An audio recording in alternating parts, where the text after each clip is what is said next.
The sun hung like a brass button over the New Mexico territory, its heat pressing down on the parched earth with the weight of an iron. Eli Crow squinted against the glare, watching dust devils dance across his small ranch where even the mesquite trees seemed to bow in defeat. It hadn't rained in 43 days he'd been counting, marking each sunrise on the post by his well. The well, his salvation and his curse. While neighboring ranches withered and died, his underground spring still bubbled cool and clear, a secret he guarded as carefully as the memories that haunted his nights. He ran his fingers along the scar that crossed his left forearm, a reminder of Antietam and choices that couldn't be undone. The crack of gunfire split the afternoon silence. Eli's hand moved to the Colt at his hip before his mind fully registered the sound. 3 shots, rapid succession, coming from Dry Willow Canyon. Not hunting shots too urgent, too desperate. He grabbed his Winchester from beside the door and swung onto his mare. Sage, her gray coat already dark with sweat. The canyon walls rose like ancient sentries, their red stone faces etched with shadows. Eli guided Sage along the narrow trail, rifle ready, every sense alert. The shooting had stopped, but silence in these parts could mean death had already visited. He found them near the old cottonwood, a woman pressed against the canyon wall, a derringer in her hand, facing down 2 men who lay motionless in the dust. An overturned freight wagon blocked the trail, its wheels spinning lazily. A metal strongbox had tumbled free, its lock blasted open, papers scattered like snow in the dirt. "Ma'am." Eli kept his rifle trained on the bodies, approaching cautiously. "You hurt." She turned, and he caught his breath. Not from her beauty, though she was striking with those green eyes and auburn hair escaping from beneath a practical bonnet, but from the fierce intelligence in her gaze and the steady way she held that little gun. "They're dead," she said simply. Her voice carried an eastern accent softened by prairie dust. "They ambushed the wagon, killed the driver before I could—" She glanced at the papers dancing in the wind. "The county tax chest, empty, as you can see." Eli dismounted, still wary. "These men, you know them. Luke Morrison and Jake Tillman. They ride for Sheriff Thorne." She lowered the derringer but didn't holster it. "Or rode, I suppose." Something cold settled in Eli's gut. He knew those names, had seen them drinking at Thorne's table in Sable Flats. "You're saying the sheriff's own men robbed a tax wagon?" "I'm saying nothing." She bent to gather papers, her movements efficient despite her trembling hands. "I'm Margaret Vale. I manage the books for Red Comet Transport. We had a contract to move the county assessments to the capital." Eli helped her collect the scattered documents, his eyes scanning them. Fee schedules, improvement assessments, water rights transfers, but something seemed off about the numbers. "Ma'am, Miss Vale, we need to leave. If these are Thorne's men, others will come looking." "The driver," she said quietly, gesturing toward the wagon.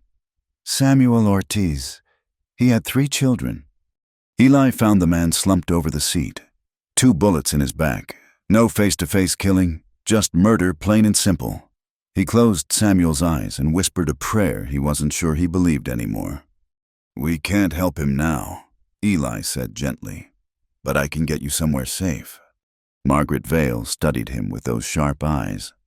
"And why would you do that, Mr. Crow, Eli Crow? Because I've seen enough folks die for nothing, and I'm not keen to see another." He paused. "And because if Sheriff Thorne is robbing tax wagons, every honest soul in the county needs to know." She reached into her jacket. Eli tensed but pulled out only a leather journal, its pages covered in neat columns of figures. "Then we have a problem. Mr. Crow, this wasn't a robbery. It was a cover-up." She opened the journal. "I keep duplicate books. The official ledger shows standard assessments, but the real one." She pointed to entries marked with initials. Water fees that never existed. Improvement taxes on land that was never improved. And here mandatory apprenticeships for children of families who can't pay. Eli felt the old anger stir, the kind that had once made him pick up a rifle and march to war. Apprenticeships. Fancy word for child labor. The railroad needs workers. The mines need small bodies for tight spaces. Judge Halford Pike signs the papers. Sheriff Thorne enforces collection, and children disappear into training programs that last until they're too broken to be useful. Thunder rumbled in the cloudless sky. No, not thunder. Hoofbeats. Many of them. "Can you ride?"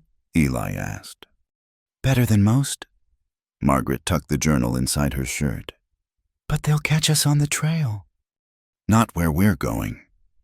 Eli helped her onto Sage, then whistled sharp and high. His pack horse, Brick, came trotting from where he'd left him grazing. "Ever been through Devil's Washboard?"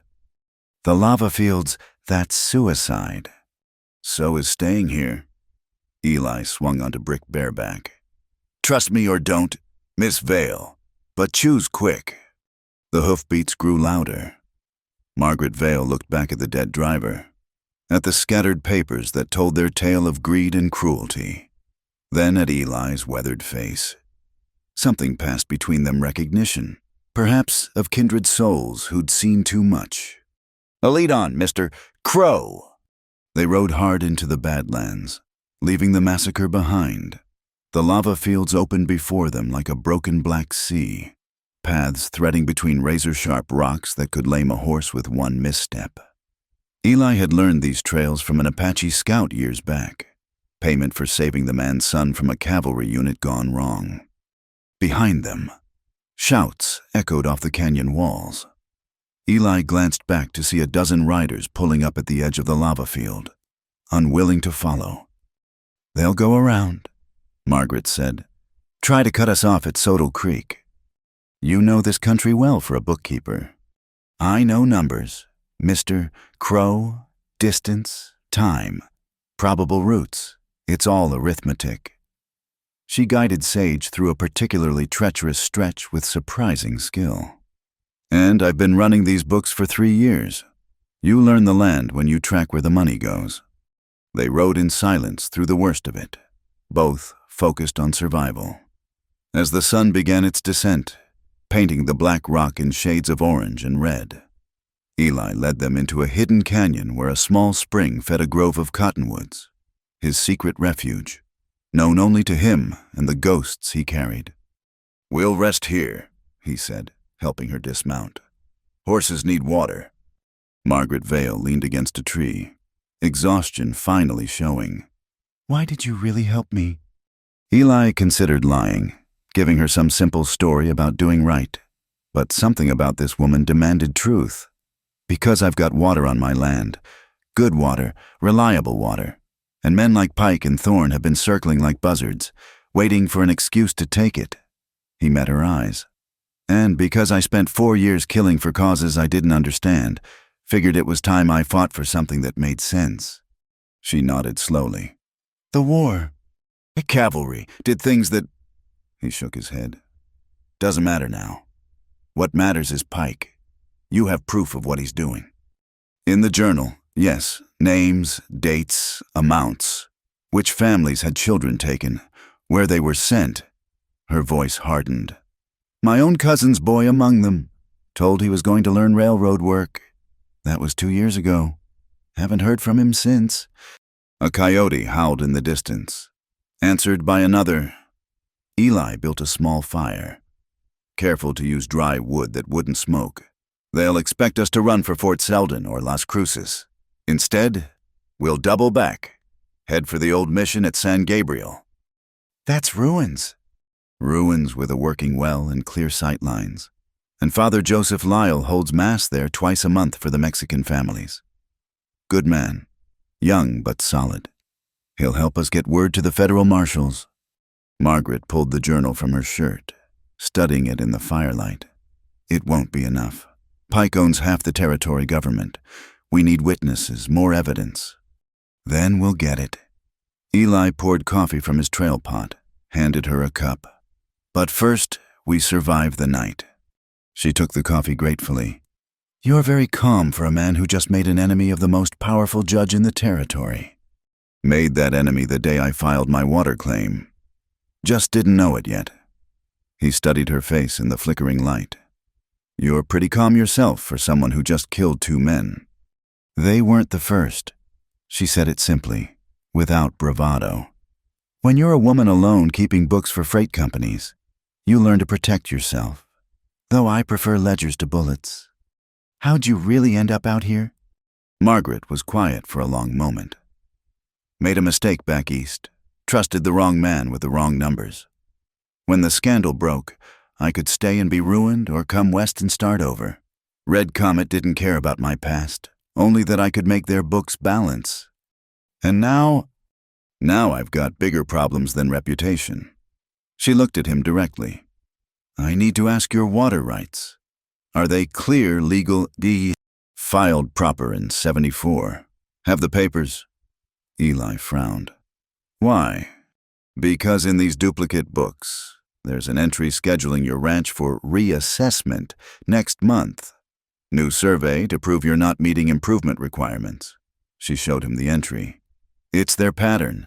Reassess, find violations, force sale or seizure. The water ends up controlled by Pike's shell companies. The fire crackled between them. Eli felt the old rage building, but colder now, focused. How many families? 43 so far. Smallholders mostly. Mexican families who've been here since before the territory was American. A few stubborn Anglos like yourself. She closed the journal. All with one thing in common: water. A horse whinnied in the darkness. Eli was on his feet instantly, rifle in hand. Douse the fire! Margaret kicked dirt over the flames while Eli moved to the canyon entrance. Voices carried on the night air. Too far to make out words, but close enough to worry. They're checking all the springs, he whispered. We need to move. They saddled quickly in the darkness, working by touch and instinct. As they led the horses deeper into the canyon, Eli caught Margaret's arm. There's something else. Those men you shot, you sure they were trying to rob the wagon? Even in the darkness, he could sense her hesitation. They killed Samuel, opened the strong box. But the box was empty. You said so yourself. What if they were sent to kill you and destroy the real books? Make it look like a robbery gone wrong. Margaret Vale stood very still. Then Sheriff Thorne knew I had the duplicate ledger, which means someone inside Red Comet told him. Eli finished. You've got enemies on both sides, Miss Vale. She straightened her shoulders. Then it's a good thing I found an ally, Mr. Crow. They led the horses through the twisting canyon, navigating by starlight and memory. Behind them, voices grew fainter, but Eli knew it was temporary. Come dawn, trackers would find their trail. As they emerged onto a high mesa, Margaret suddenly stopped. Wait, Samuel had a passenger manifest. Said a woman and child were supposed to join the wagon at Sodal Creek. Rosa Guerrero and her son Miguel. Eli cursed softly. If they're waiting there, Thorne's men will find them. Margaret was already mounting. We can't leave them. It could be a trap. Could be, probably is. She looked at him steadily. But if it's not, and we do nothing... Eli thought of all the choices he'd made in uniform, following orders, looking away. No, we're not doing nothing. Not anymore. They rode toward Sodal Creek as the stars began to fade. 2 unlikely allies bound by water rights and duplicate books, by the ghosts of their pasts and the uncertain promise of justice. The desert stretched before them, beautiful and merciless, holding secrets that men would kill for. Behind them, the first light of dawn touched the mountains, and somewhere in that vastness, Sheriff Thorne's men were hunting. But Eli Crow had survived worse hunts, and Margaret Vale had already proven she was no easy prey. The real fight was just beginning. Chapter 2, Stone Shelter and Silent Vows ****. The stone shelter sat hidden in a fold of the mountains, invisible until you were almost upon it. Eli had discovered it years ago while tracking a wounded elk, a natural cave improved by ancient hands with fitted stones and a smoke hole. Now it would serve as sanctuary for souls marked by Sheriff Thorne's greed. Margaret Vale knelt beside Rosa Guerrero. cleaning a gash on the woman's forehead with careful hands. They'd found Rosa and her son Miguel hiding in the salt cedars near Sodal Creek, just minutes ahead of Thorne's riders. The boy, perhaps 10 years old, sat silent against the cave wall, clutching a leather folder to his chest. The wagon driver told us to wait.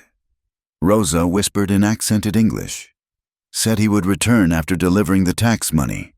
Then we heard shots. Samuel Ortiz was a good man, Eli said quietly. I'm sorry. Miguel looked up at that, his dark eyes too old for his face. They killed him for papers. No, son, Margaret answered before Eli could. They killed him to hide their crimes, but we're going to make sure his death means something. Eli stepped outside to keep watch, scanning the approaches through the pre-dawn darkness. The shelter was defensible only one way in. Good sight lines, fresh water from a seep in the back. But they couldn't stay forever. Thomas Jeffries emerged from the shadows like a ghost, making Eli's hand twitch toward his gun. The former hired gun moved with the easy grace of a man comfortable with violence, his weathered face unreadable. Picked up your trail at Sodal Creek. Jeffries said, Thorne's got 20 men combing the canyons. They're mad as hornets. And you, Eli kept his rifle ready but not quite aimed. Thought you rode for Pike. Did, until I saw what they were doing to kids. Jeffries pulled a folded paper from his vest. Contract for apprenticeship. They called it. Boy I was supposed to collect was 8 years old. 8. He spat in the dust. I've done things I ain't proud of. Crow. But I got lines. Eli studied the man.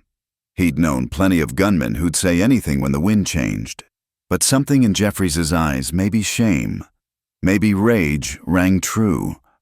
Show me the contract. The paper was official. All right. Judge Pike's seal. Proper legal language. But underneath the fancy words, it was slavery by another name. Children bound to employers for terms of 7 to 10 years. Wages held in trust. Forbidden to leave their assigned posts. Miguel, Rosa said softly from inside the shelter. Show them. The boy reluctantly opened his leather folder. Inside were more contracts, dozens of them, each for a different child. Names, ages, destinations, the railroad camps, the mines, even some shipped east to factories. My husband worked in the courthouse, Rosa explained. He saw what was happening, started making copies. They found out. Her voice broke. He hid these before they came for him. Margaret was already examining the documents, her quick mind cataloging the evidence. This is what we needed. With these in my ledgers, we can prove the whole system. She looked at Jeffries. Will you testify? The gunman was quiet for a long moment. Pike finds out I'm dead. Pike finds out any of us exist. We're dead, Eli pointed out. Might as well be dead for something worthwhile. Jeffries laughed, short and bitter. Worthwhile. Been a long time since I did anything worthwhile. He looked at Miguel. Yeah, I'll testify. The sun crept over the mountains, painting the rocks in shades of gold and red. Eli knew they had to move soon. The mission at San Gabriel is 2 days' ride if we push, but first we need supplies. I know a place, Jeffries said. Woman named Clara Hutchins runs a trading post off the main trails. She's got no love for Pike. He seized her husband's ranch last year. Eli considered. Trusting Jeffries was a risk, but they needed allies. Lead the way. But Jeffries, you cross us. You'll answer to me. Fair enough. The gunman's smile was humorless. Though I reckon Miss Vale there would shoot me before you got the chance. They traveled in stages, resting during the heat of the day, moving in the cooler hours. Miguel proved surprisingly resilient, never complaining even when the pace was hard. Eli found himself teaching the boy to read trail sign broken twigs, disturbed sand, the language of pursuit and evasion. You were a soldier, Miguel said, not a question. I was. My uncle fought in the war. For the Union. He said killing changes a man. Eli glanced at the boy. Your uncle was right, but you still protect people. Try to... Eli pointed to tracks in the dust. What do you see? Miguel studied them carefully. 3 horses, moving fast, but... He frowned. 1 horse is hurt, the tracks are wrong. Good eye, left front hoof, probably through a shoe. They'll have to slow down soon. Eli smiled slightly. You learn quick. I have to, Miguel said simply, to protect my mother. That evening they reached Clara's trading post, a sturdy adobe building with rifle slots instead of windows. Clara herself was a small, fierce woman with steel-gray hair and hands that had clearly known hard work. Tom Jeffries, she said flatly when she saw him. Thought I told you never to darken my door. These folks need help. Clara, Jeffries said. They're standing against Pike. Her expression shifted, examining each of them in turn. When her eyes fell on the folder Miguel carried, understanding dawned. You're Rosa Guerrero, Martin's widow. Rosa nodded silently. Your husband was a good man. Tried to warn folks what was coming. Clara stepped aside. Come in, quickly. The trading post was larger inside than it appeared, rooms branching off a central store area. Clara led them to a back room with its own exit clearly. She was used to harboring folks who might need to leave quickly. I've got food, ammunition, medical supplies, she said briskly. Fresh horses too, though they'll cost. I can pay, Margaret said.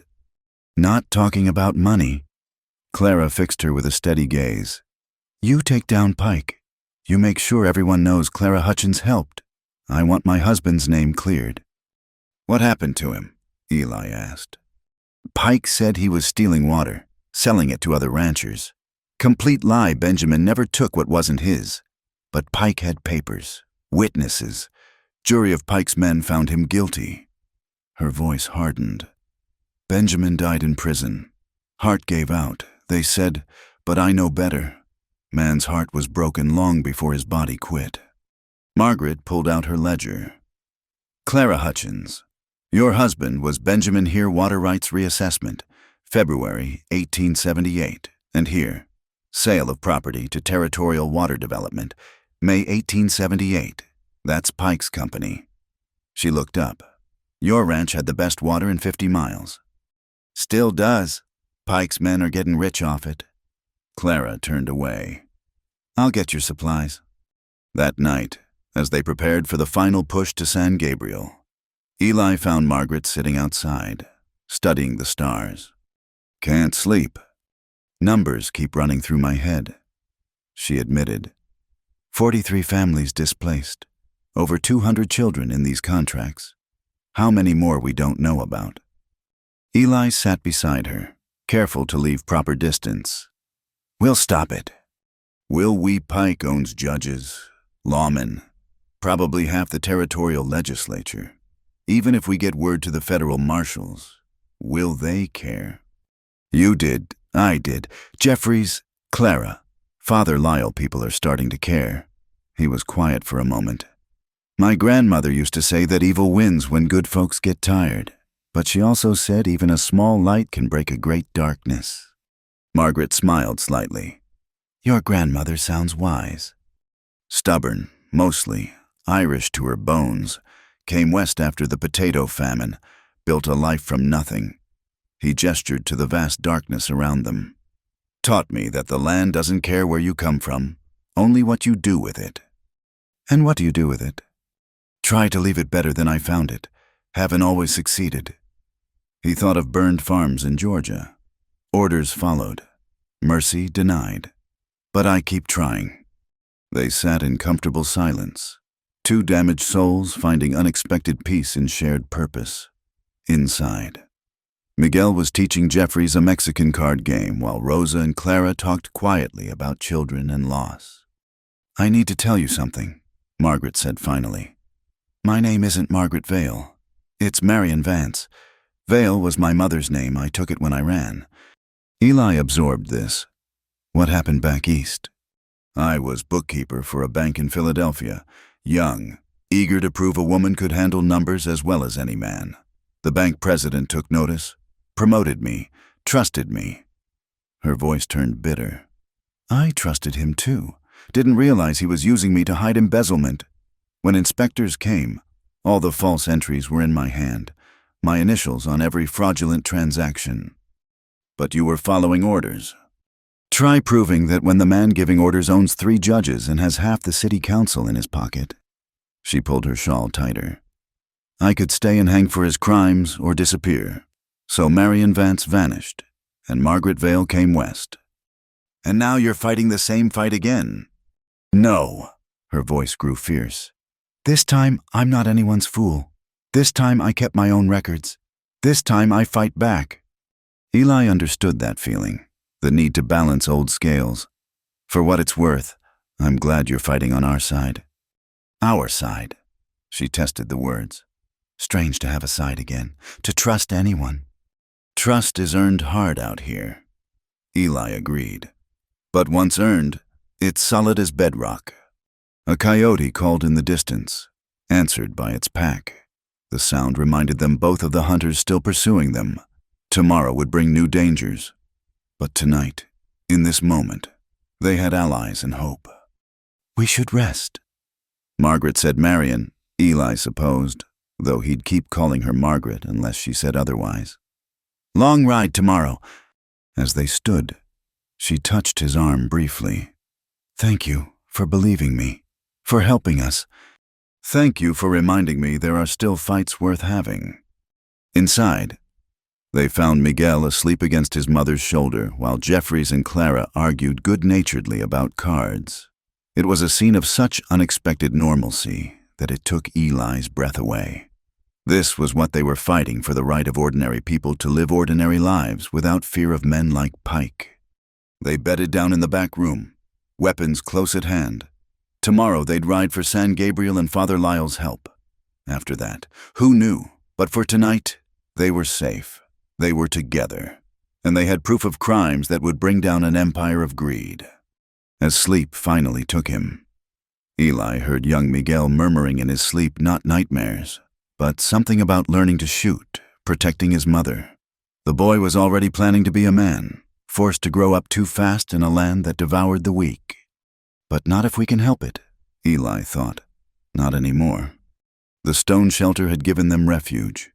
Now it was time to become the storm that would cleanse the territory of Pike's corruption. And if that storm demanded blood, well, Eli had shed blood before for worse causes. At least this time. He'd know why.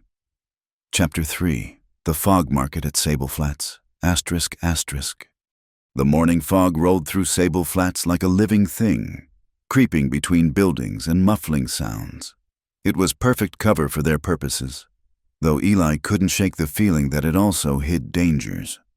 The market square was already busy despite the early-hour farmers, merchants, and townspeople moving through the mist like ghosts.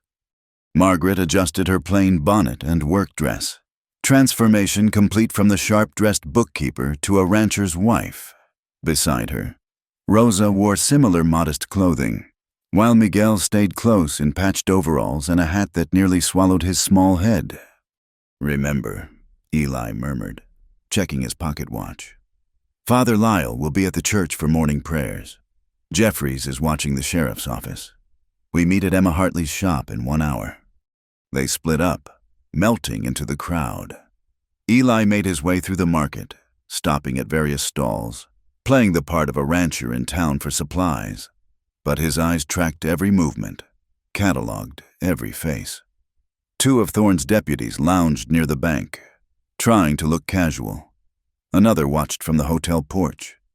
The church sat at the town's edge, its adobe walls glowing pale in the filtered sunlight. Eli slipped through the side door, finding Father Joseph Lyle alone at the altar. The young priest looked up, his face brightening with recognition and concern. Eli Crow, I heard there was trouble at Dry Willow Canyon. More than trouble, Father. Eli moved closer, voice low. I need your help. We have proof of what Pike's been doing, the water rights, the children, all of it. Lyle's boyish face hardened. I've been trying to tell the authorities for months, the families who come to me, crying for their taken children. He gripped his rosary. What do you need? Safe passage for evidence to the federal authorities and witnesses. We have people willing to testify, but we need... The church door banged open. Eli's hand went to his gun, then relaxed as he recognized Emma Hartley, the seamstress. The middle-aged woman's usually calm face was flushed with urgency. Father, you need to come. There's been an accident at my shop. A woman's been hurt. Eli's blood chilled. Margaret was supposed to meet Emma. He followed them out, forcing himself to walk naturally despite the fear clawing at his gut. Emma's dress shop sat on a side street, curtains drawn, inside. Eli found organized chaos, bolts of fabric pulled down, mannequins toppled, and Margaret sitting on a chair while Rosa pressed a cloth to a bleeding cut on her temple. What happened? Sheriff Thorne, Emma said bitterly. Came in asking questions about strangers in town. This lady was looking at fabric, minding her own business. When she couldn't produce proper identification, he got rough. Margaret met Eli's eyes. He knows we're here. Said he had warrants for a woman matching my description. I played dumb, but he'll be back. Emma finished. With more men, Father, we need to move them. Lyle was already thinking, the procession. Today's the Feast of San Miguel. Half the Mexican families will be walking to the old cemetery. You can blend in. The evidence? Eli asked. Margaret touched her bodice slightly. Still safe, but we need to get copies made. Emma, do you know Matthew Carson, the photographer? My nephew? Emma's eyes gleamed with understanding. He can photograph documents, make copies that can't be altered or destroyed. It's too dangerous, Eli protested. If Thorne's already suspicious, then we work fast. Margaret interrupted. She pulled out the ledger and contracts, handing them to Emma. Take these to your nephew. We'll create a distraction. What kind of distraction? Miguel, who had been silent, stepped forward. I can help. The deputies at the bank they were drinking last night. Tom Jeffries saw them at the saloon. They'll be slow. Eli stared at the boy. How do you know that? I listen. I watch. Miguel's young face was serious. My father taught me. Said information was safer than guns. Smart man, Eli thought. Smart son. All right, but you stay with your mother. Understand? They moved quickly. Emma spirited away with the documents while Lyle gathered robes and candles for the procession. Eli positioned himself where he could watch both the sheriff's office and the photographer's studio. The procession formed in the church courtyard, dozens of families in their best clothes. Carrying candles and images of saints, Rosa and Miguel blended seamlessly, their faces hidden among familiar ones. Margaret, with a borrowed shawl covering her hair, looked like any other penitent.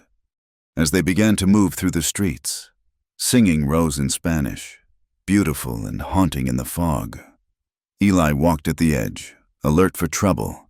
They passed the sheriff's office where Thorne himself stood on the porch, scanning faces. His eyes lingered on Margaret, and Eli tensed, but the moment passed. Then everything went wrong at once.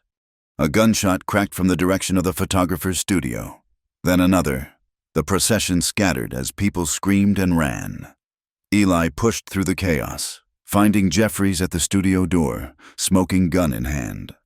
They were waiting, Jeffries gasped, blood spreading across his shirt. Got Carson. Tried to burn the plates. Inside, Eli found carnage.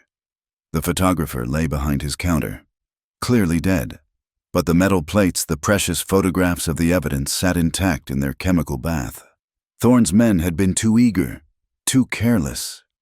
Can you walk? Eli asked Jeffries. Been shot worse. The gunman grinned weakly. Get those plates. I'll hold the door. Eli grabbed the plates, wrapping them in oilcloth. Outside, the fog was lifting. revealing the full scope of the chaos. Townsfolk ran in all directions while Thorne's deputies tried to restore order. But something else was happening. The Mexican families weren't fleeing. They were forming groups, facing down the deputies. "Enough!" Father Lyle's voice rang out above the noise. The young priest stood on the church steps, arms spread. "Enough of this tyranny. How many of our children must disappear? How many families destroyed?" "Arrest him!" Thorne shouted. But his deputies hesitated. Arresting a priest during a religious procession was a line even they were reluctant to cross. Emma Hartley emerged from the crowd, and she wasn't alone. A dozen women flanked her: shopkeepers, ranchers' wives, mothers. "We stand with Father Lyle," Emma announced. "We've been silent too long while our neighbors suffer." The crowd stirred, murmuring. More people stepped forward. Old Samuel Beckett, who ran the feed store. The Martinez brothers, whose sister had been taken for apprenticeship. Even Walter Grange, president of the Cattlemen's Association. "This is sedition." Thorne's face was purple with rage. "Disperse immediately or—" "Or what?" "Sheriff—" Margaret stepped out from the crowd, throwing back her shawl. "You'll shoot us all in front of witnesses, I think not." Thorne's hand went to his gun, but 20 rifles appeared among the crowd, aimed at him and his men, not a mob, a community that had finally had enough. "Federal marshals are already on their way," Margaret continued, her voice carrying clearly. "We have evidence of your crimes, Judge Pike's crimes, the stolen water rights, the false contracts, the children sold into servitude, all of it."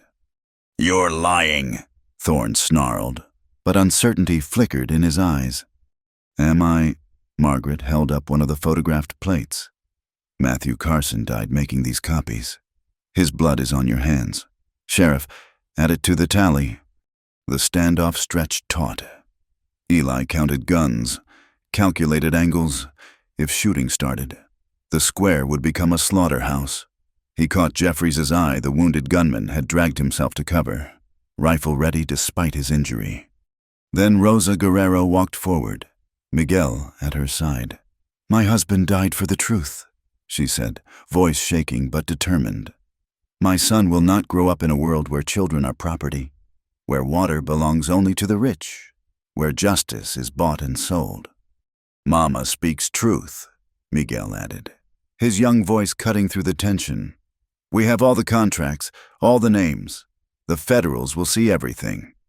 One by one, families stepped forward. Parents whose children had been taken, ranchers who'd lost their water. Each testimony another nail in Pike's coffin. Thorne looked around wildly, seeing his authority crumble. "Mount up," he barked to his deputies. "All of you, we're riding to the judge." They retreated in disorder, leaving the square to the people. As their hoofbeats faded, Emma Hartley began to laugh. Not hysteria, but release. 50 years I've lived in this town," she said.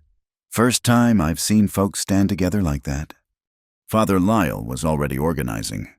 "We need to secure the evidence, treat the wounded, and prepare defenses.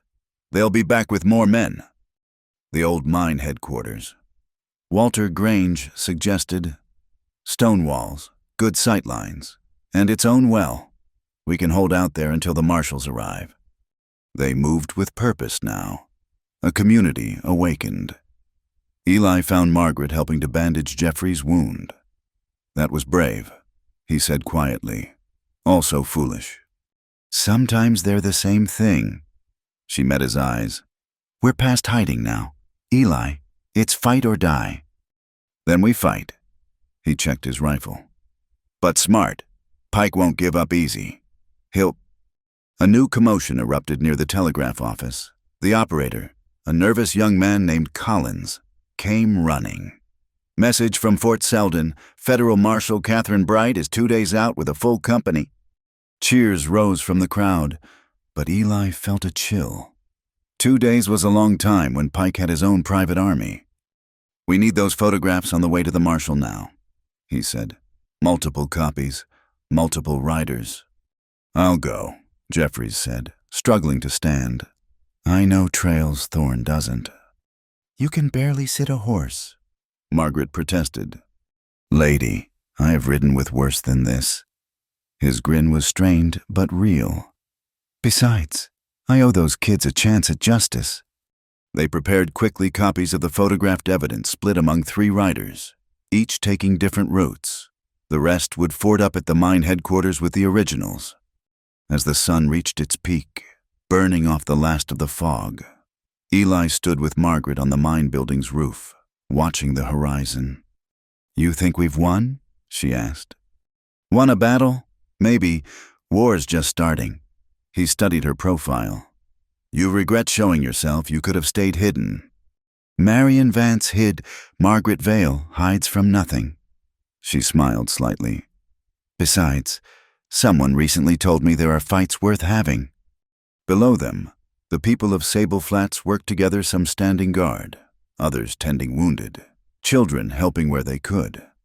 Miguel was showing other boys how to read trail sign, his confidence growing by the hour. It's beautiful, Margaret said softly. People choosing to stand together. It is, Eli agreed. Then, because the moment demanded honesty. Glad you're standing with us. She looked at him then, something shifting in her green eyes. Where else would I stand? A dust cloud appeared on the horizon, riders coming fast. Eli raised his rifle, then lowered it as he recognized Clara Hutchins's wagon in the lead, loaded with supplies and ammunition. Heard you were having a party, Clara called up. Thought I'd bring refreshments. The people cheered again, and Eli felt something he hadn't experienced in years, hope backed by purpose. They might still die in the coming fight, but they'd die as free people defending what was right. Better get ready, he told Margaret. Pike will come at us with everything he's got. Let him come. Her voice carried steel beneath its softness. We have the truth, the evidence, and the people. That's more powerful than all his hired guns. As if in answer, thunder rumbled across the desert, not from clouds, but from hoofbeats. Many hoofbeats, raising dust like an approaching storm. The battle for Sable Flats was about to begin in earnest. Chapter 4. Storm over the Salt Flats ****. The sandstorm hit just after they'd cleared Sable Flats, turning day into twilight and filling the air with stinging grit. Eli pulled his bandana over his nose and mouth, squinting through the brown haze to keep sight of the others. They'd been forced to flee when Pike's mercenaries arrived, 50 hard men with repeating rifles and no qualms about shooting into crowds. Stay close, he shouted over the howling wind, though he could barely see Margaret's form hunched over her horse just yards away. Rosa and Miguel rode double on Jeffrey's mount the gunman had left earlier with the evidence, despite his wounds, leaving his horse for them. The storm was both curse and blessing. It hid them from pursuit but also erased landmarks, turned the familiar desert into an alien landscape. Eli navigated by instinct and memory, heading for the abandoned Fortuna silver mine in the hills, their only chance for shelter. Then came the rain. Desert storms were like that drought for months. Then the sky would open without warning. The drops came hard and fast, turning dust to mud, filling arroyos with rushing water. Lightning split the sky, showing brief snapshots of the terrain. Flash flood! Margaret's warning came just as Eli heard the rumble.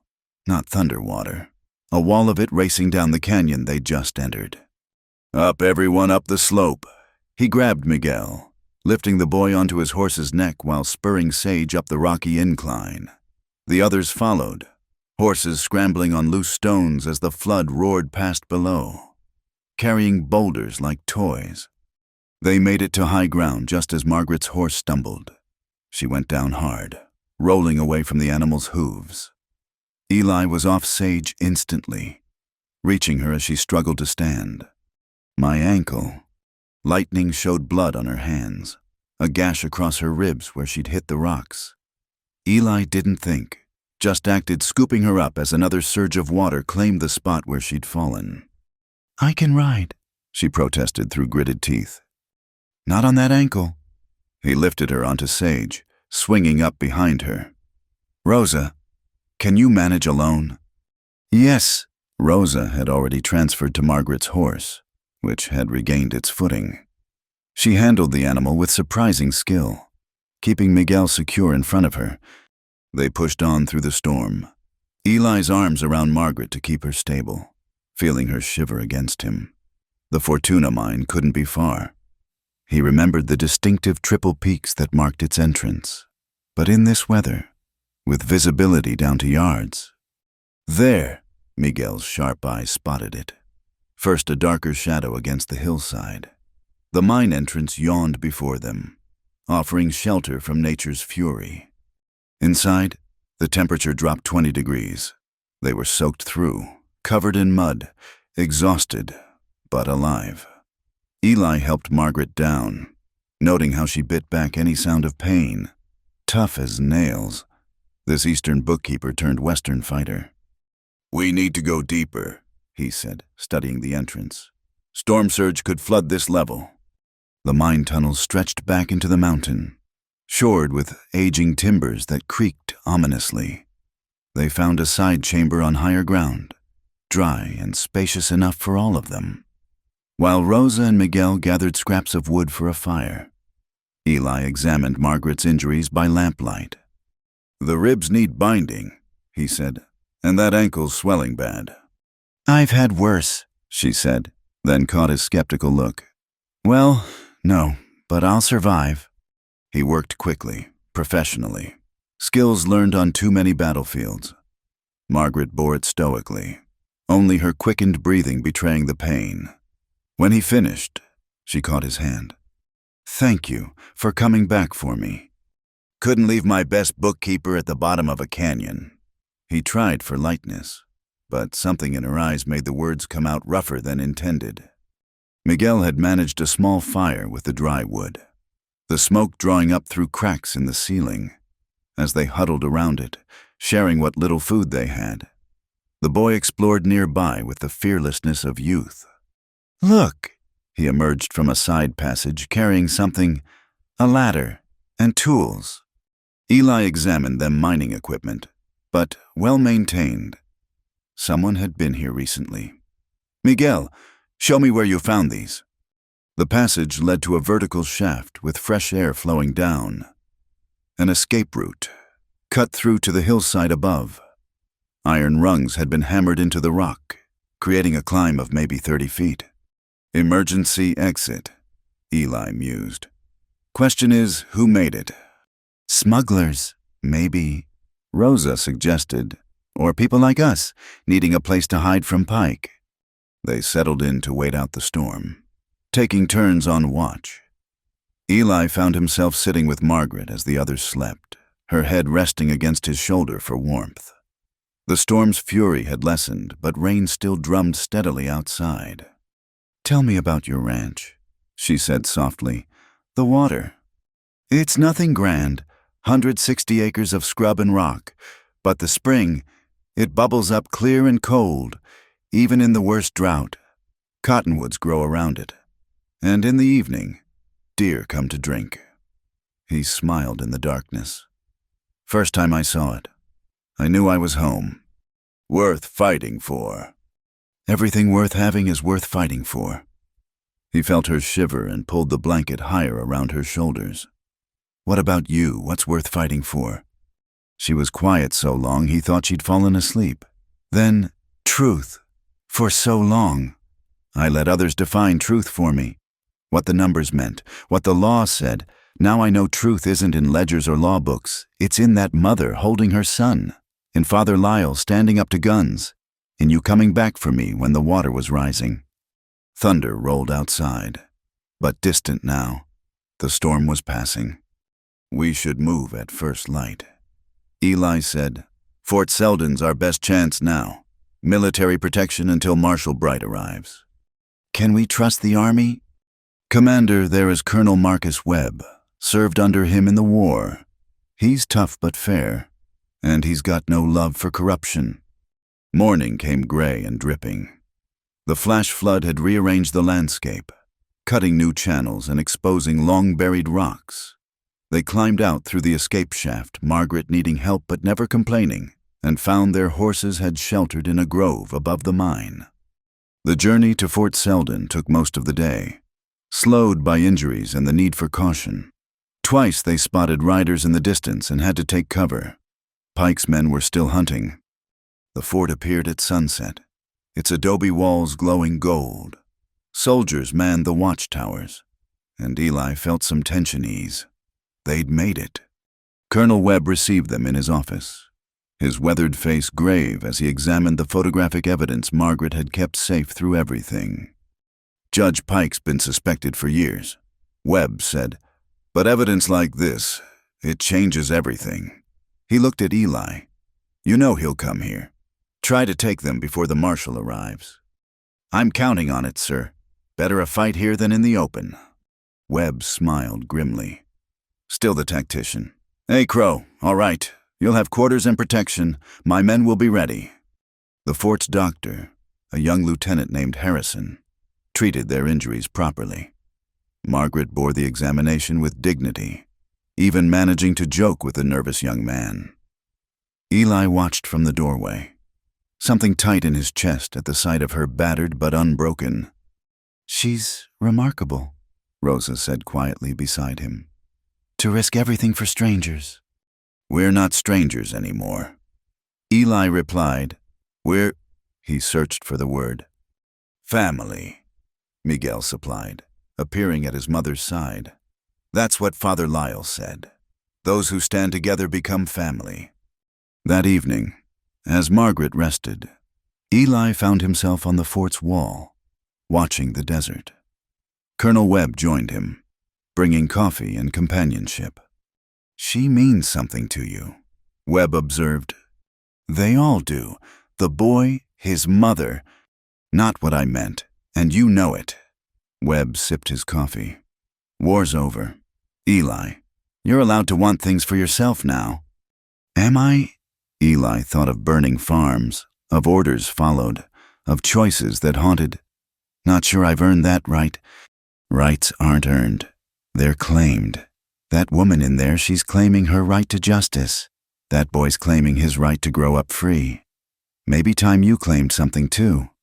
A dust cloud on the horizon caught their attention. Riders, moving fast. Webb called for the sentries to ready themselves. But it wasn't Pike's men. It was Jeffries, slumped over his saddle, barely conscious. They got him inside, found 2 more bullets in him, but somehow, impossibly, he was smiling. Made it, he gasped as the doctor worked. Bright's coming. Saw her column. Be here tomorrow noon. His eyes found Margaret. Told her everything. She's bringing a judge. A real one. Hope flickered higher. They might actually win this. That night, Eli sat with Margaret on the fort's gallery, watching stars appear in the rain-washed sky. Her ankle was propped up, but color had returned to her face. Almost over, she said. The beginning's almost over, he corrected. Pike won't go quiet. Men like him never do. Then we keep fighting. She looked at him sideways. Together. The word held weight, meaning more than just their immediate struggle. Eli thought of his empty ranch, his solitary existence, the way he'd used isolation as penance. Then he thought of this woman who'd walked into his life amid gunfire and changed everything. Together, he agreed. She smiled then, brilliant despite her bruised face.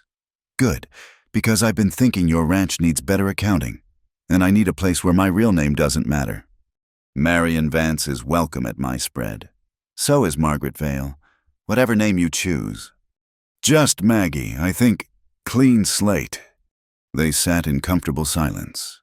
2 wounded souls finding peace in shared purpose. Tomorrow would bring the marshal. Then confrontation with Pike.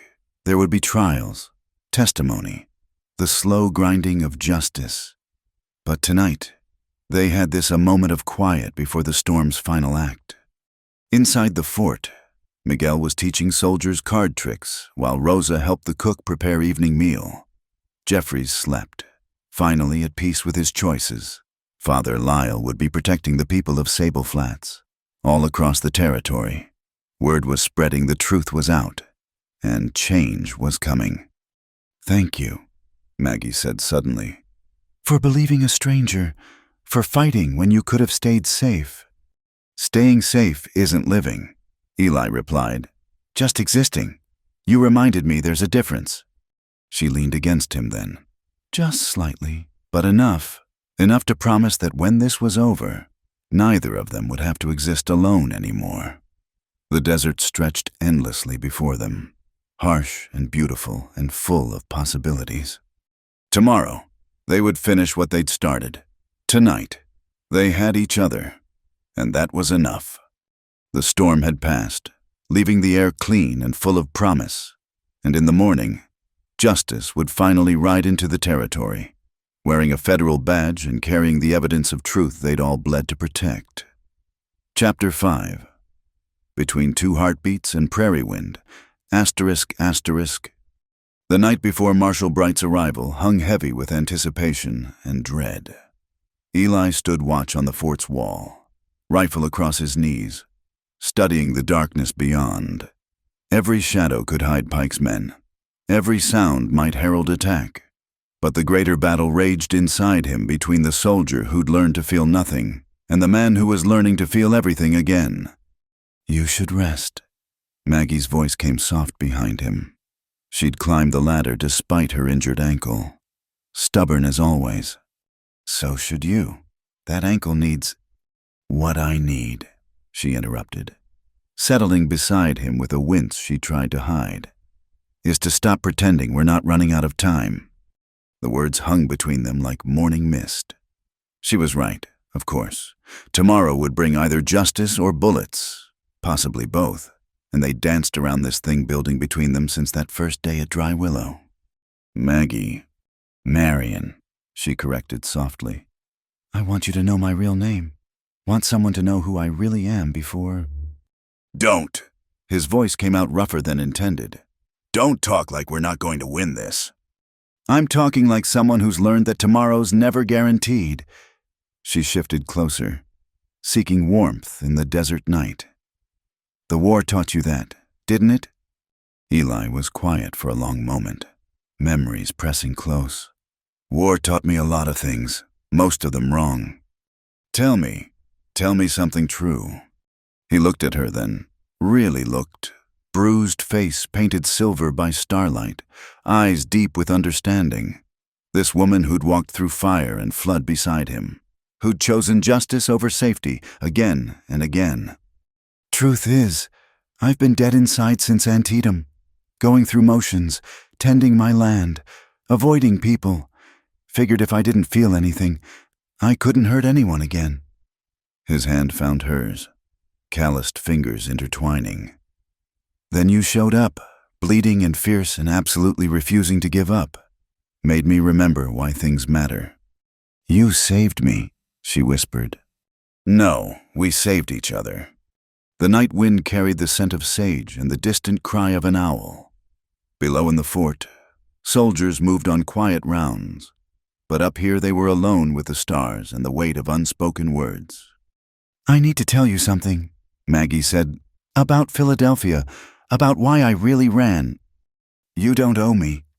I owe myself the truth, and I owe it to you, if we're going to—" She drew a shaky breath.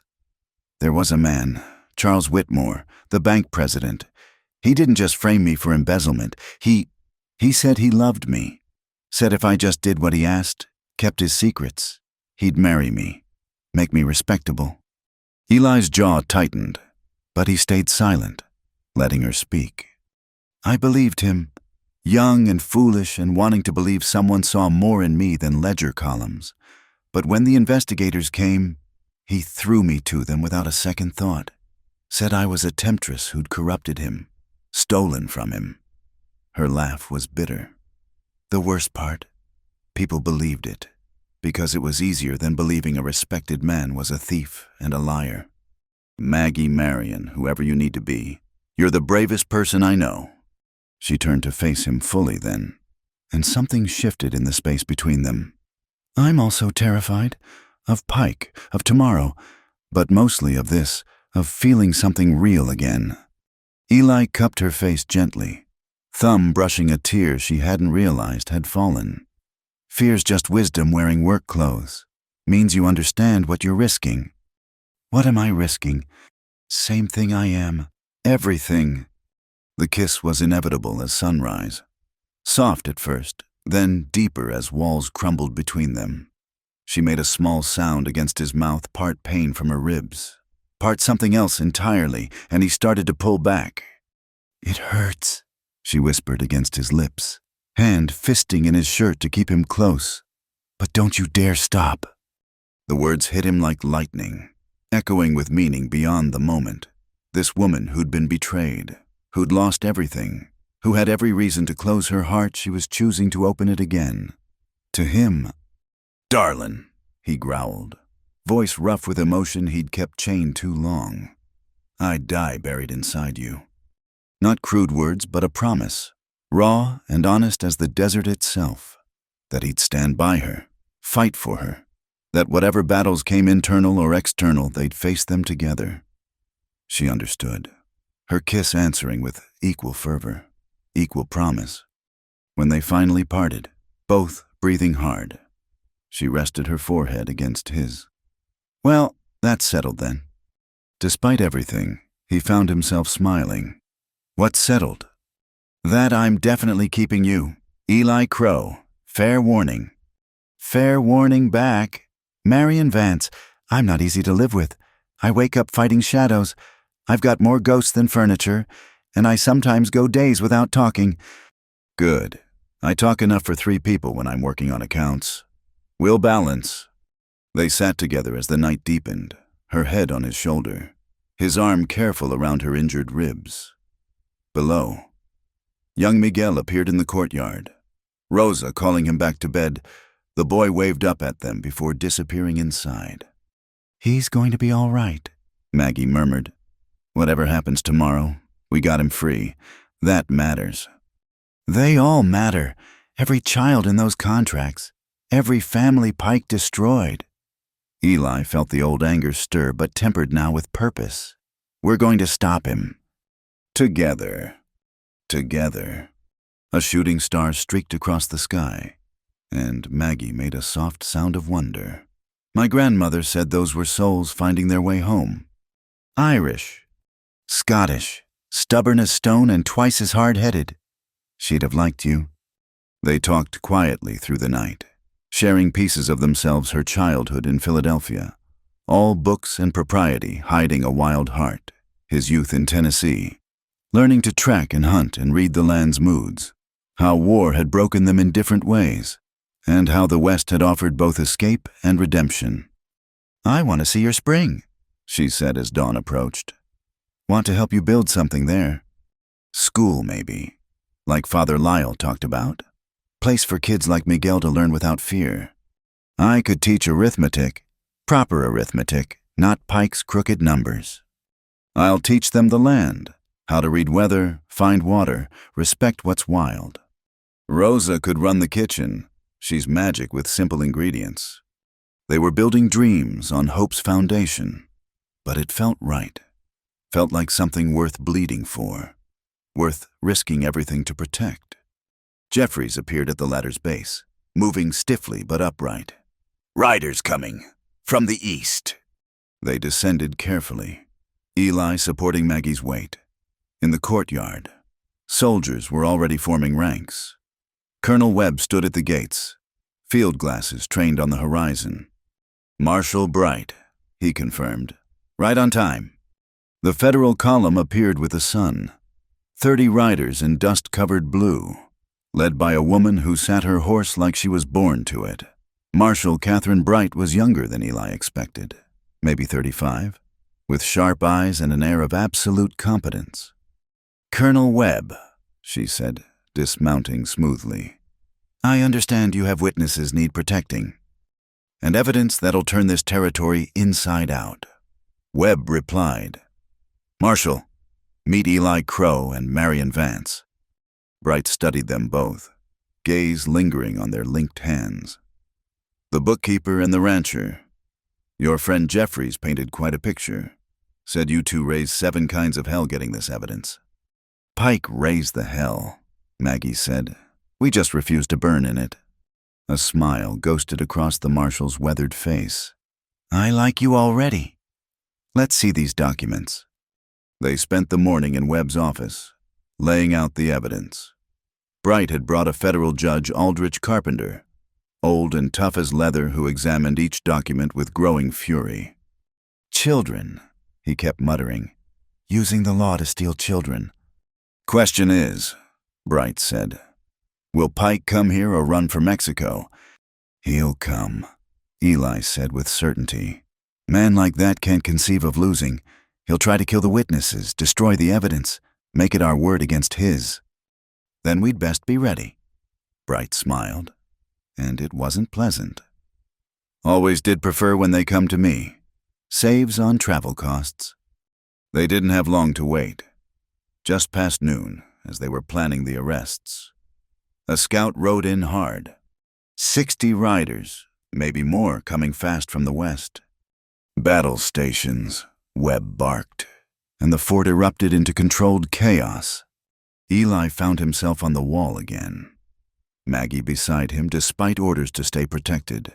Rosa and Miguel were secured in the fort's most defensible building with other civilians, but Maggie had simply ignored similar suggestions. You're supposed to be safe, he said, checking his rifle. Safe is relative. I'm safest where I can see what's coming. Pike's force appeared like a dark wave, spreading out to surround the fort. At their head rode the judge himself, still playing the part of righteous authority. Sheriff Thorne flanked him, badge glinting in the harsh sun. Colonel Webb, Pike's voice boomed across the distance. I have warrants for fugitives you're harboring. Surrender them immediately. Webb appeared on the battlements, calm as stone. Judge Pike, I see your warrants and raise you federal ones.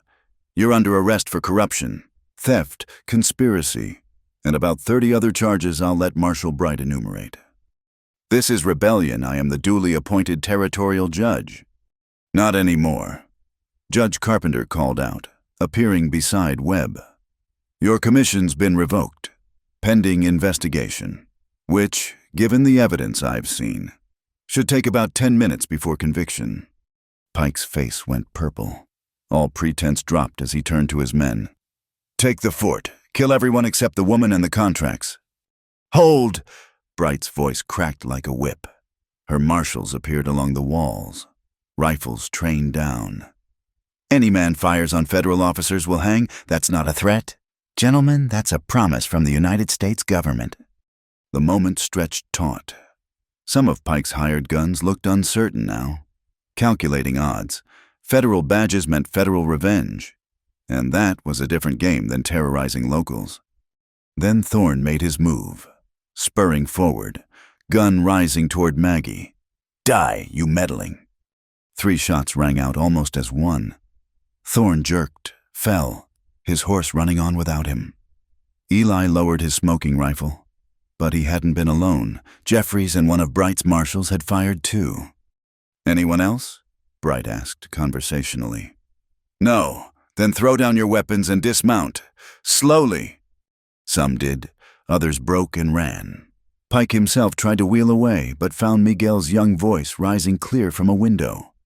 Don't let him go. He sent my cousin to die in the mines. He took Senora Martinez's daughters. He killed my father. The boy's litany of crimes, delivered with a child's devastating honesty, broke something in the moment. More of Pike's men threw down their arms, unwilling to be part of killing a child who spoke such truth. Pike spurred desperately away, a handful of loyalists following, but Bright was already mounted, leading pursuit with a skill that made Eli reassess his opinion of federal law enforcement. Think they'll catch him? Maggie asked, leaning into Eli's side. Bright will. Woman's got the look of someone who finishes what she starts. He turned to study her face. Like someone else I know. The battle, such as it was, ended with barely a dozen shots fired. Most of Pike's hired army surrendered when faced with federal authority backed by military force. The few who ran would be hunted down over the coming days. as the sun set, painting the fort in shades of gold and crimson. Eli found himself in the chapel with Maggie, Father Lyle, and a surprising number of witnesses. Word had spread somehow that the bookkeeper and the rancher were making things official. "Seems fast," Maggie had said earlier, suddenly shy. "Been waiting my whole life," Eli replied. "Just didn't know it till you showed up bleeding at Dry Willow." Now, with Rosa and Miguel beaming in the front row, Jeffrey standing as witness despite his wounds, and Marshall Bright watching with knowing eyes, they spoke words that bound them more surely than any contract in Pike's twisted books. "I, Marion Margaret Vance, take you, Eli Samuel Crow." Her voice was steady, sure, carrying all the strength that had brought them through fire and flood. When he kissed her, careful of her healing ribs, the chapel erupted in cheers that probably scandalized Father Lyle's sense of propriety. "So what now?" she asked later, as they watched the stars from their quarter's small balcony. "Now we go home," Eli said simply. "Build that school, raise horses and children, and maybe a little hell when needed. Live the life Pike tried to steal from everyone. Together. No other way I'd want it." She turned in his arms, wincing slightly but smiling through it. "Fair warning, husband, I plan to be considerable trouble. Counting on it, wife, counting on it." In the morning, they'd testify, help Bright and Carpenter dismantle Pike's empire piece by piece. There'd be trials, revelations, the slow work of justice grinding forward.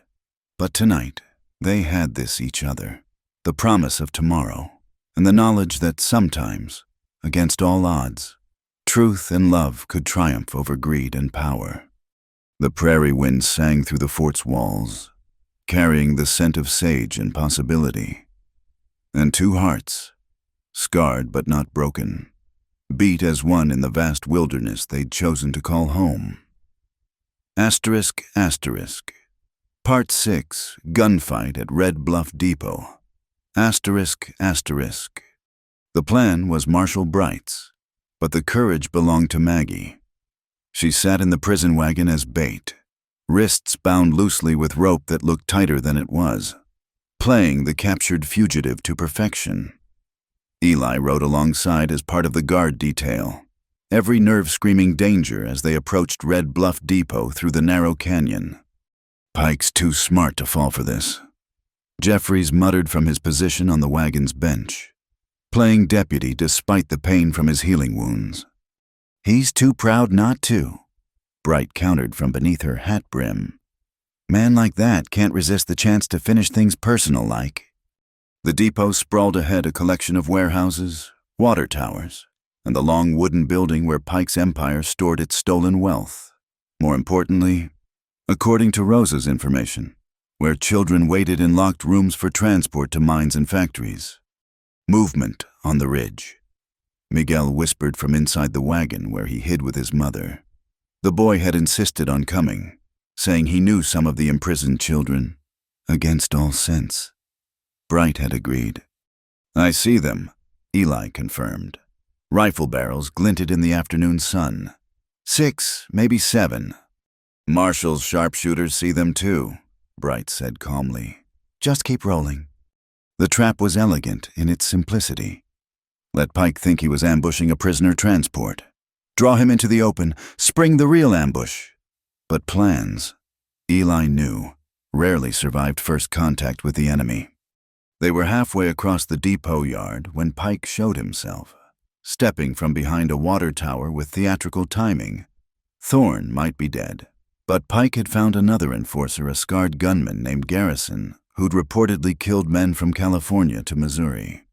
"Well, well," Pike called out, still clinging to his judge's authority like armor. "The federal government delivers my fugitives right to me. How convenient." "Halford Pike," Bright announced. "You're under arrest for nothing," Pike's voice cracked with rage. "This is my territory, my law. You have no authority here." "Actually," a new voice interjected, "she does."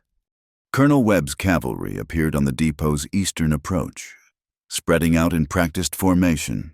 At the same moment, more marshals materialized from concealed positions among the buildings. Pike's ambush had become a box. "Surrender now," Bright commanded. "It's over, Pike." "Nothing's over." Pike drew his pistol, aiming at Maggie. "She dies first, then the brat, then—" The world exploded into motion. Eli was already moving as Pike's gun came up, throwing himself between the judge and Maggie. The shot meant for her caught him high in the shoulder, spinning him half around. Through the pain, he heard multiple rifles crack from the ridgeline, not at them, but at Pike's hidden shooters. Maggie had her concealed derringer out, the ropes falling away as she fired. Her shot caught Pike in the arm, sending his gun flying. Garrison moved to draw, but Jeffries was faster despite his wounds, his Colt speaking twice. "The children!" Rosa screamed. "They're in the depot!" Sure enough, smoke was beginning to pour from the main building. Pike's men, seeing the battle lost, were trying to destroy evidence and anyone who might testify. "Go!" Bright shouted. "We've got these bastards!" Eli struggled to his feet, shoulder blazing, but Maggie was already running for the depot. He followed, reloading one-handed as more of Pike's men emerged from cover. The battle became a running fight through the depot yard, bullets whining off metal and splintering wood. Miguel darted past them all, small and fast, diving through a window. "This way," his voice called. "They're locked in the back." The smoke was thickening as they reached the building. Inside, flames were already licking at stacked papers and crates. Through the haze, Eli could hear children crying, fists pounding on locked doors. "Here," Jeffries appeared with a crowbar, working at the first door while Maggie and Rosa attacked another with an axe handle. The locks gave way, releasing a flood of terrified children, some as young as 6, others in their early teens, all wearing the rough clothes of forced laborers. "Out, everyone out." Eli herded them toward the exits while fighting the urge to collapse. His shoulder felt like someone had poured molten lead into it, and blood was soaking his shirt. "There's more," a girl about Miguel's age pointed to stairs leading down. "They keep the sick ones in the cellar." Without hesitation, Maggie plunged down the steps. Eli followed, the smoke thicker here, the heat growing. They found 6 children too weak to stand, abandoned by their captors. "We need help," Maggie called. Men appeared, not Pikes, but townspeople. Word had spread about the battle, and Sable Flats had come to help its children. Hand over hand, they passed the weak ones up and out while the building burned around them. The last child cleared. Eli grabbed Maggie's arm. "Move now!" They stumbled into daylight as the depot's roof collapsed behind them, sending a column of flame into the sky. All around the yard, the battle was ending. Pike's men threw down weapons or fled, pursued by cavalry. Pike himself knelt in the dust, Bright's gun at his head, cursing steadily. Eli, Maggie's hands were on his shoulder, pressing something against the wound. "You fool, you beautiful, stupid fool." "Had to," he managed. "Promised to keep you safe." "We're past safe," she said, tears cutting tracks through the soot on her face. "We're supposed to be together, remember?" The depot yard looked like something from Dante burning buildings, scattered weapons, children clinging to any adult they could find, but also families reuniting as parents arrived from town. Marshal Bright's methodical arrest of every conspirator, and Judge Carpenter already taking testimony from those old enough to speak. 23 children, Rosa reported, Miguel at her side. "All alive. Some hurt, some sick, but alive." "The records," Pike laughed bitterly from where he knelt. "Burned it all. Without papers. You can't prove—" "Actually," Maggie interrupted, producing a leather satchel from beneath her duster. "I grabbed the employment ledgers on our way out. Amazing what people save when fire starts the real valuable stuff."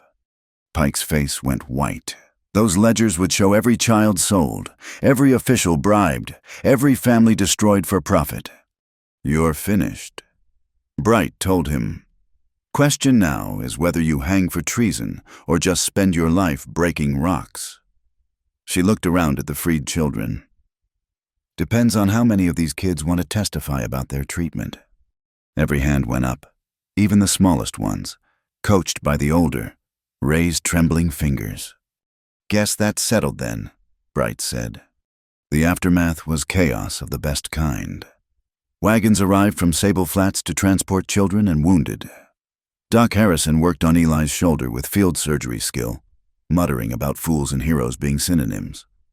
Father Lyle appeared to offer comfort and organization, turning the church into a temporary shelter. "Look at this," Jeffries said, holding papers salvaged from the fire. Shipping manifests. Pike wasn't just taking local kids, he was bringing them in from other territories, running a whole network. These names. Judge Carpenter studied the documents. Deputies, judges, railroad executives. This is going to reshape the entire territory. As the sun set, painting the desert in shades of red and gold, Eli found himself propped against a wagon wheel while Maggie worked beside Rosa, organizing care for the rescued children. She moved with purpose, despite exhaustion. That fierce intelligence focused on immediate needs. "She's something," Webb commented, crouching beside Eli. "Save those ledgers while under fire. Cool as ice." "Not ice," Eli corrected. "Fire, just controlled." "You picked well, soldier." "She picked me, still not sure why." Webb smiled. "Because you jumped between her and a bullet. Because you ran into a burning building for children you'd never met. Because under all that guilt you carry, you're still the man who does what's right." Across the yard, Miguel was introducing rescued children to their families, translating when needed, his young face serious with responsibility. The boy had aged years and days, but hadn't broken. None of them had. "Mr. Crow," a young voice interrupted. A girl, maybe 12, with hollow eyes but a firm chin. "I'm Sarah Mason, from Kansas originally. I just wanted to say thank you for coming for us. We'd given up hope anyone would. Never give up hope." Eli told her, "Sometimes it just takes longer to arrive than we'd like." She nodded and moved on to the next reunion. Maggie appeared, sitting carefully beside him, mindful of his shoulder. 37 children total, once we checked the other warehouses," she reported. "Some have families to return to. Others," she sighed.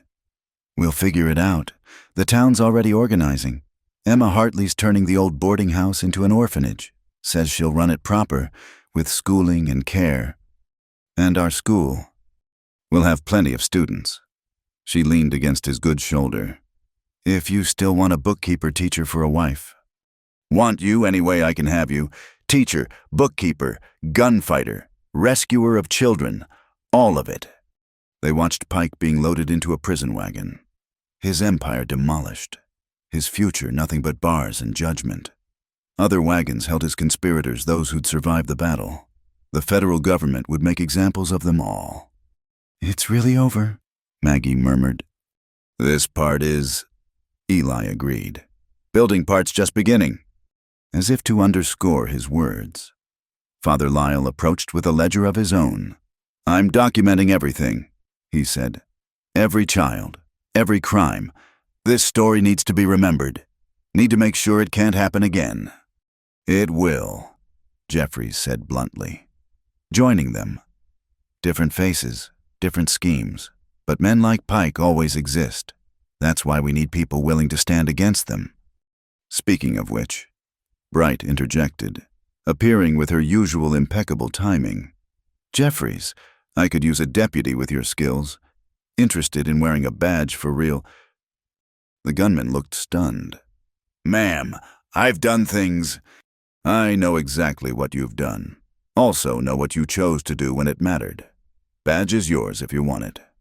Jeffries looked at the freed children, at the families reuniting, at the community that had come together. Yeah, I'll take it." "Good. Report to Fort Selden when you're healed. We've got a lot of territory to clean up." Bright turned to Eli and Maggie. You two did good work. Ever want to wear badges yourselves? Thanks, Eli said. But we've got a school to build.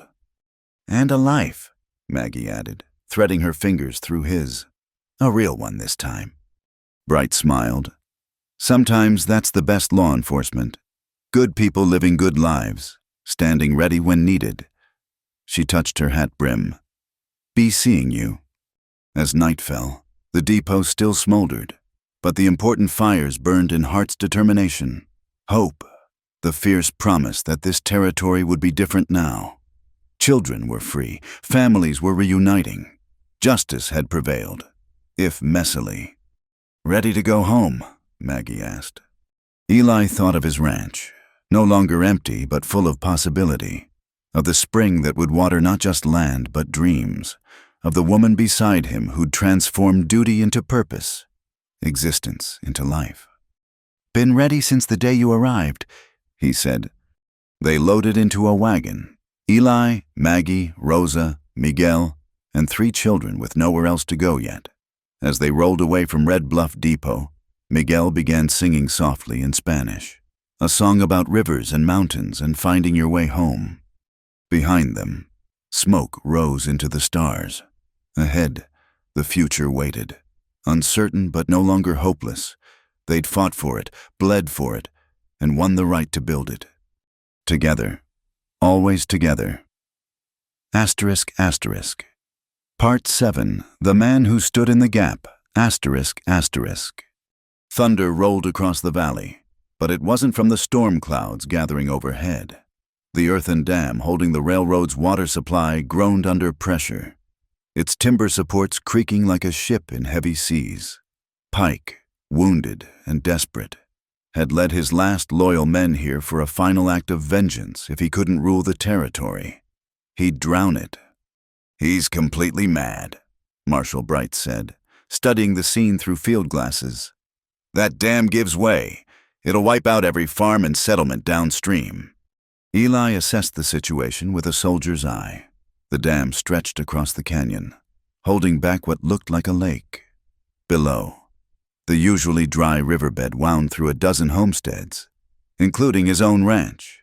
Families who'd survived Pike's tyranny would be destroyed by his spite. The release valves. Maggie pointed to the mechanical wheels along the dam's face. Open them in sequence. We can lower the water level safely. If Pike's men let us get close enough, Jeffries added, already wearing his new deputy's star. They've got good positions up there. Father Lyle stepped forward, young face set with determination. I'll go. They might shoot a marshal, but even Pike's men will hesitate to gun down a priest. Father, no, Bright began. Those are my parishioners down there. Lyle interrupted. Families I've married, children I've baptized. This is my duty as much as yours. Rain began to fall. Hard drops that would soon turn to sheets. The storm Pike had counted on to hide his crime would also add more water to an already stressed dam. We need a plan, Eli said. Multiple approaches. Maggie, can those valves be opened manually? She studied the distant machinery, mind calculating. Yes, but it would take time. Each wheel controls a different gate they'd need to be opened in sequence to prevent catastrophic failure. How long? 20 minutes, maybe 15 if we work fast. Thunder crashed again, and this time the dam visibly shuddered. They didn't have 20 minutes. I'll draw their fire. Bright decided. Take some men around the east approach. Make them think that's our main assault. Jeffries, you take the west. And us? Eli asked. You're injured, Bright said flatly.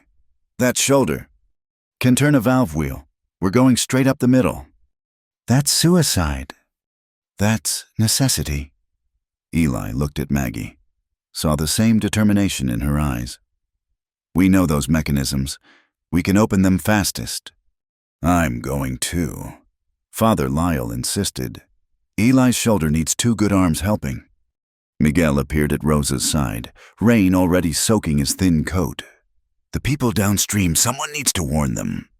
I'll go, Rosa said. I know all the families, know the fastest routes. Take some of Webb's cavalry, Bright ordered. Get everyone to high ground.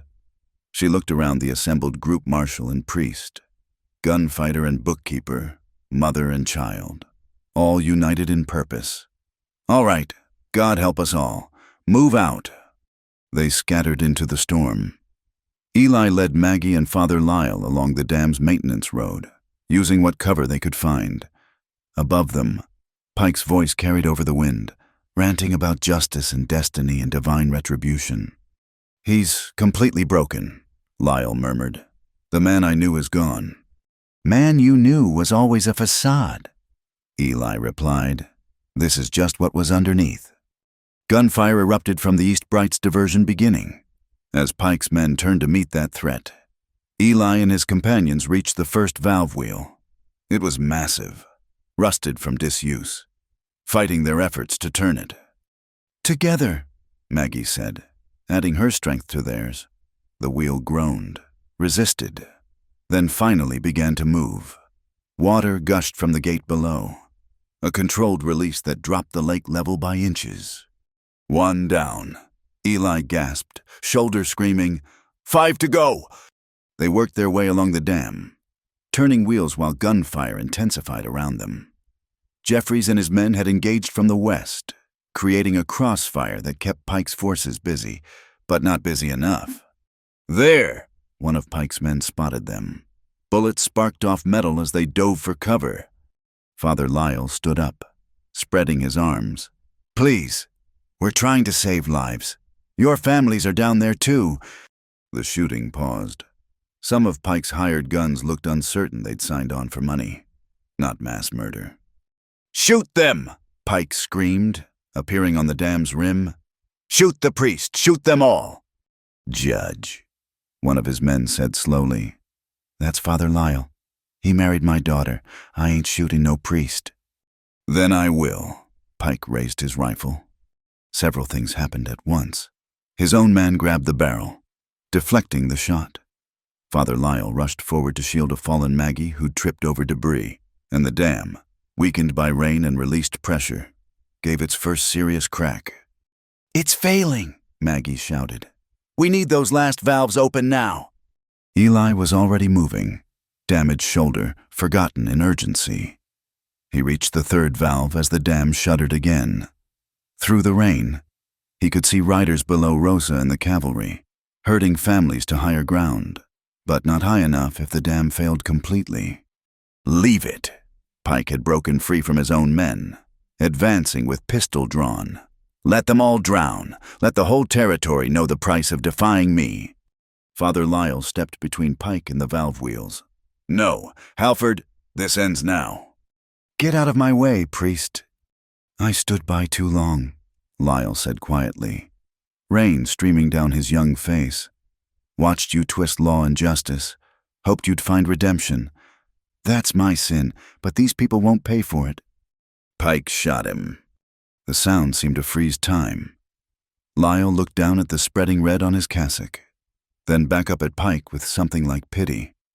I forgive you, he said, and collapsed. No! Maggie's scream cut through the storm as she caught the falling priest.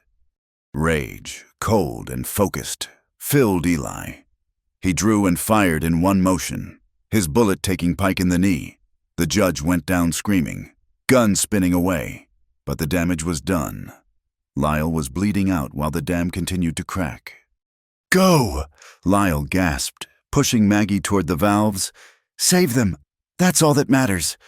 She went, tears mixing with rain, throwing herself at the fourth valve. Eli took the fifth, using his whole body to turn the stubborn wheel. Behind them, more of Pike's men were throwing down weapons, some even rushing to help. The sight of their judge shooting a priest had broken whatever loyalty money had bought. Marshal Bright appeared through the rain, Jeffries at her side. Status. 1 valve left, Maggie reported. But the central support beam is failing. Even with the releases, it might not hold. Then we open everything, Eli said. Emergency release. That'll flood the lower fields, Bright protested. Destroy the summer crops. Better crops than lives? They worked together on the final valve, Eli, Maggie, Jeffries, even some of Pike's former men. It turned with agonizing slowness as the dam groaned its death song. Lyle lay where he'd fallen, lips moving in prayer, blood pooling despite Bright's attempts to stop it. Got it! The last valve opened fully, water rushing out in a controlled torrent. The lake level dropped rapidly, pressure easing on the failing structure. Will it hold? Bright asked. Maggie calculated quickly. Maybe, if the rain stops, if the supports... A timber snapped like a gunshot. Then another. The dam was coming apart. Everyone off! Eli grabbed Maggie, hauling her toward solid ground. Now! They ran through mud and rain, the dam collapsing in sections behind them. But the opened valves had done their work instead of a catastrophic wall of water. The release was manageable. The flood spread wide and shallow across the lower valley, damaging but not destroying. They made it to the ridge as the last of the dam crumbled. Below, muddy water carved new channels, but the home stood safe on higher ground. Rosa's warning had worked. "Father Lyle," Maggie said urgently, but Eli already knew. The priest lay still, rain washing his face clean. He'd died as he'd lived standing between danger and innocence. "He saved us all," one of Pike's men said, hat in hand. "Wouldn't have turned on the judge if the father hadn't stood up." Pike himself lay semi-conscious, Marshal Bright's cuffs on his wrists, leg badly wounded but survivable. He'd lived to face justice, to see his empire fully dismantled in court. Sometimes, Eli thought, living with failure was worse punishment than dying. "Look," Miguel's voice carried from below. He stood with his mother and the evacuated families, pointing at the valley. The water it's spreading out, making new streams. It was true. The flood, distributed through the opened valves and broken dam, was creating a network of channels across the parched land. Come spring, this valley would be greener than it had been in decades. "From death, life," Maggie murmured. "Father Lyle would have appreciated that." They buried him 3 days later, after the floods receded and the sun returned. The entire territory seemed to attend Mexican and Anglo, rancher and merchant, all united in grief and gratitude. Even some of Pike's former men came, seeking forgiveness. Judge Carpenter presided over the ceremony, having arrived to oversee Pike's trial. Joseph Lyle stood in the gap. He said simply, "Between power and innocence, between water and blood, no greater love has any man." At the graveside, Miguel placed a small cross he'd carved. "So he can find his way home," the boy explained. "He already has," Rosa said softly. Afterwards, as people drifted back to the business of living, Eli found Maggie by the new streams that now watered the valley. She was making notes, always planning. "Irrigation channels," she explained. "If we dig them right, connect them properly, this whole valley could bloom. Make Father Lyle's sacrifice mean something lasting." "Already does," Eli said. "Every child who went home instead of to the mines, every family that survived, every person who saw a priest choose others over himself." "It's not enough," she said fiercely. "We need laws, real ones, protection for children, limits on water rights, oversight of labor contracts. His death has to change things. Then we'll change them." He pulled her close, mindful of his healing shoulder. "You'll write the proposals. I'll get the ranchers behind them. Together we'll push until even Santa Fe listens." She leaned into him. "Think it'll work?" "Father Lyle stood in a gap and changed the course of a flood. We can stand in our own gaps, change the course of law." Below them, the new waterway sparkled in the sun, bringing life where there'd been only dust. Children played along the banks while their parents began planning next season's expanded crops. The land was healing, and with it, the people. Pike would hang the trial was a foregone conclusion with the evidence they'd preserved. His network would unravel, conspirator by conspirator. But the real victory wasn't in punishment, but in prevention. Never again would children be contracts or water be weapon. "He was so young," Maggie said suddenly. "Father Lyle, younger than me." Age isn't measured in years out here. It's measured in choices. He made his count. They stood together as the sun set, painting the wet land in shades of gold and promise. Tomorrow would bring the trial, the continued work of building their school, the slow process of healing a territory's wounds. But tonight, they remembered a young priest who'd chosen to be the gap between evil and innocence, who'd paid the ultimate price so others could live, whose sacrifice had broken a dam of indifference and let justice flow like water across a thirsty land. "Thank you," Maggie whispered to the sunset, whether to Lyle, to God, or to the land itself. Eli couldn't say. Maybe all three. The prairie wind carried her words across the new streams, and somewhere in that whisper, Eli could swear he heard an answer. "You're welcome. Now live well." They would, for Father Lyle, for the children, for themselves. They'd live well and stand ready, guardians of the gaps that evil always seeks to exploit.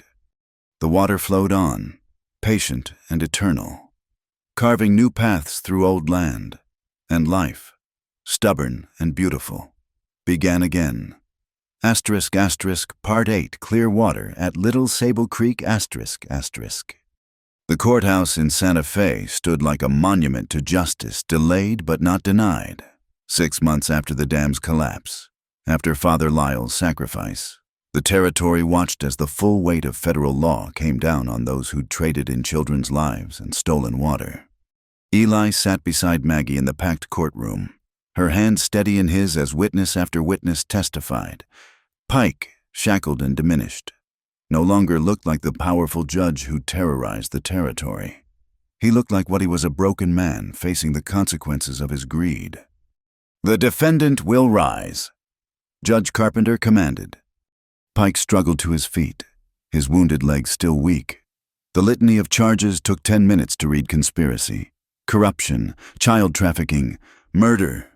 With each count, Pike seemed to shrink further. Guilty on all counts. The jury foreman announced to no one's surprise, "Halford Pike." Judge Carpenter's voice rang with finality. "You are sentenced to hang for your crimes against the people of this territory. May God have mercy on your soul, for this court cannot." As they led Pike away, he caught Eli's eye. "You destroyed everything I built." "No," Eli replied quietly. "You destroyed it yourself. We just cleared away the rubble." Outside the courthouse, the October sun felt clean on their faces. Maggie pulled out her ever-present notebook, crossing off names. 16 conspirators convicted so far, another dozen awaiting trial. The lawyers say it'll take years to fully untangle Pike's network. "But the children are free," Rosa said, Miguel at her side. "That's what matters." Miguel had grown 3 inches in 6 months, his face losing its haunted look. He wore new clothes earned, not charity from his work helping at their school. "When do we go home?" he asked. Home. The word still sent warmth through Eli's chest. The ranch had transformed from a solitary refuge to a bustling center of learning and life. They'd built the school beside the spring, its doors open to any child who wanted to learn. Tomorrow, Maggie decided. After we meet with the Federal Commission about the new labor laws. That evening, they gathered in the plaza with others who'd fought Pike's tyranny. Emma Hartley was there, her orphanage now a model for the territory. Walter Grange had used his influence to push through water rights reform. Even some of Pike's former men, pardoned in exchange for testimony, were working to rebuild what they'd helped destroy. Heard from Jeffries, Marshal Bright told them, joining their table. He's doing well as a deputy. Stopped a bank robbery last month in Tucson. Tom always did like redemption stories. Maggie smiled. Probably because he's living one. Aren't we all? Bright raised her glass. To second chances. To Father Lyle. Eli countered. Who made them possible? They drank in silence, remembering the young priest who'd stood in the gap. The journey home took 3 days, their wagon loaded with supplies for the school. As they crested the final ridge, Eli felt Maggie's intake of breath. Below them, their valley had transformed. The new irrigation channels sparkled in the morning light, creating a network of life across previously barren land. Gardens flourished beside adobe homes. Children played in the schoolyard while their parents worked expanded fields. The spring at the center of it all bubbled endlessly, its water now shared freely among all who needed it. "It's beautiful," Maggie whispered. "It's alive," Eli corrected. "That's better than beautiful." They were greeted like returning heroes, which Eli supposed they were in a way. Sarah Mason, the girl from Kansas they'd rescued at the depot, ran up to show Maggie her arithmetic. Other children followed, eager to share what they'd learned in the settlers' absence. 23 students now. Clara Hutchins reported she'd moved to the valley to help run the school, finding new purpose after her husband's death. With more families arriving weekly, that federal incentive for settling irrigated land is working. After supper, Eli found himself walking the perimeter with Miguel. The boy had taken to the role of teaching younger children, patient with their struggles because he remembered his own. "Mr. Crow," Miguel said suddenly, "do you think Father Lyle can see this, what we built?" "I think he knew we'd build it," Eli replied. "That's why he did what he did. He had faith in us. I want to have faith like that, to stand for something." "You already do, son. Every time you teach a child to read, every time you stand up for what's right, that's faith in action." That evening, as had become their custom, the community gathered at the school for news and planning. Maggie stood before them with her ledgers no longer tools of deception but of transparency. "Water distribution is exceeding projections," she reported. "Every family has sufficient irrigation. Crop yields are up 40%. At this rate, we'll be able to fund a second teacher by spring." "What about the labor laws?" someone asked. "Passed last week." Maggie smiled. "No child under 14 can be bound to labor contracts. No contract can exceed 2 years. All must be reviewed by federal magistrates. It's not perfect, but it's a start." The room erupted in applause. These weren't just laws, they were protection for every child in the territory. Father Lyle's sacrifice written into legal code. Later, as the gathering dispersed, Eli and Maggie sat on their porch, watching stars emerge in the clear sky. The sound of water running through irrigation channels provided a constant, soothing backdrop. "Regrets?" he asked.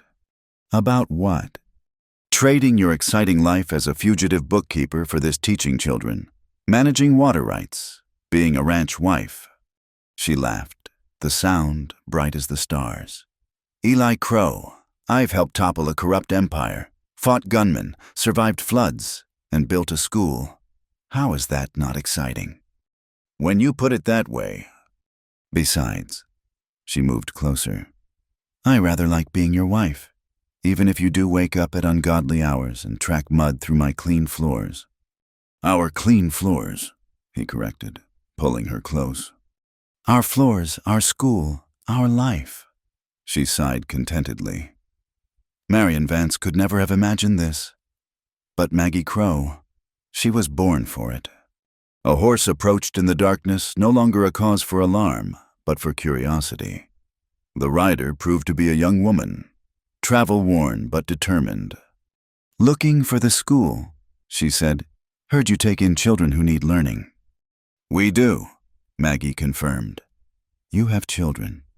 "My sister's kids. She died in the cholera outbreak last year. I've been trying to raise them, but they need proper schooling." The woman hesitated. "We don't have much money." "Don't need money," Eli said. "Just willing hands and open hearts. There's the old Martinez place empty since they moved to California.